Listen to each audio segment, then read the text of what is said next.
And now joining us from Israel is Guy Ben Shimon, who survived the attack on that Supernova music festival. Unfortunately, some of his friends were among the 260 people killed at that festival.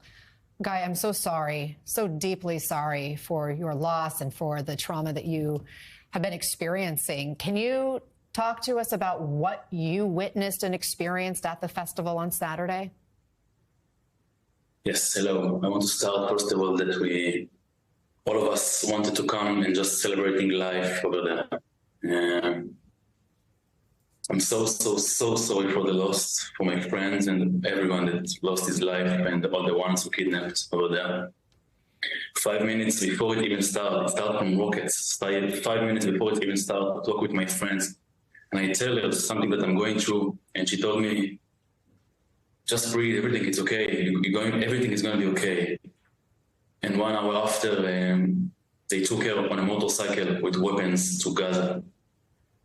So I want to tell, if they see me now, all the one who kidnaps, I want to tell you that just be strong, keep breathing, trust and believe, and everything is going to be okay. Guy, how do you process this? And just to think that, just before that happened, that was your motorcycle, and then that motorcycle was used to such horrendous things. What is it that, how do you process this? Take time now it's time to be with your lovers and to talk a lot about the things that happened. I want to tell my story now.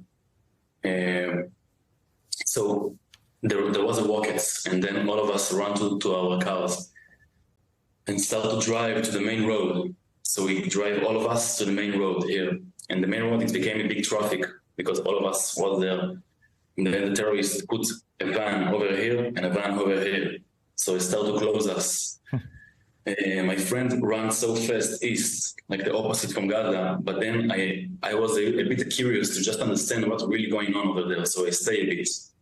But then I just heard a woman scream. So I ran with guys to there, and she was so injured from bullets. So we just tried to take her to safe place. And after a few minutes after, you just feel the bullets around you. So I just feel it close to my ear. So I jumped to the bush. And from my left, there was 3 officers that shot back to the terrorists. Just for a second, I put my head down and I look up and I saw a bullet just hit the leaf above my head. So close. And I understand they're so close, like maybe 20 meters from us. So I tell the guy they hide with me that we need to run at 3. So we start to run, and I look back and I saw them with RPG just explode our cars over there. And even like they tried to hit the helicopter, but they didn't do it. It's not hit. So we start to run like a lot of kilometers east. But then we saw me and my friend, black, big car, drive so fast to us. It was an officer, an Israeli officer. But we understand that the terrorists also got uniforms. So we're so afraid from that man. But then he say, come in, I will save you. So we get in. He drive on the field so fast. Yes, I see the video now. Yeah, that's one that I just take a shot from it. And he give me his gun. He drive so fast. He give me his gun and say, "I open the window. If you see terrorists, you just shoot at him." But then he started screaming Arabic. So me and my friend just realized that maybe he is a terrorist and he's gonna take us to the border. I don't know. He just give me his gun to make me trust him. And my friend was ready to choke him from behind. So I just screamed at him, "What's your name? Stop now!" He stopped, and we keep going by foot. After we understand that it is an Israeli officer, there is a lot of situation. Like, I can't even. No. That is nightmare material, what you just described. I cannot imagine the fear you must have felt and the panic of everybody who was trying to escape. Thank God you were able to escape. I just am wondering, do you feel safe right now? Now I'm safe. Now I'm safe with my family. It's a difficult time to everyone. Israel get unites for everyone. It's so nice to see. but now I'm safe. It's, my soul is get a little bit of scars now. Every of us, but it will take time. But for now, my physical body is safe. Yeah.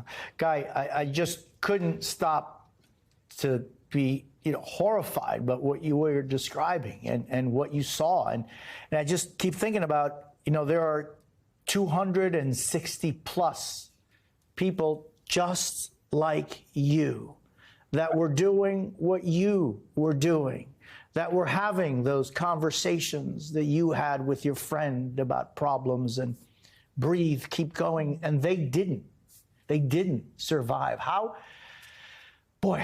is that even possible? How does something like this happen?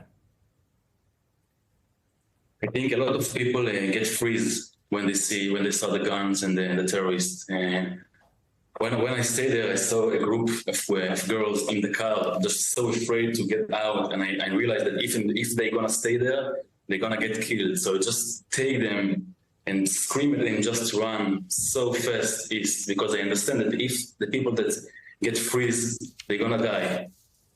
So yeah, I think that's the reason that most of the people get killed over there, because from the shock, it's really, really, really deep fear, just make you freeze, People, I heard a story that people just put themselves blood and get under bodies just to make them safe until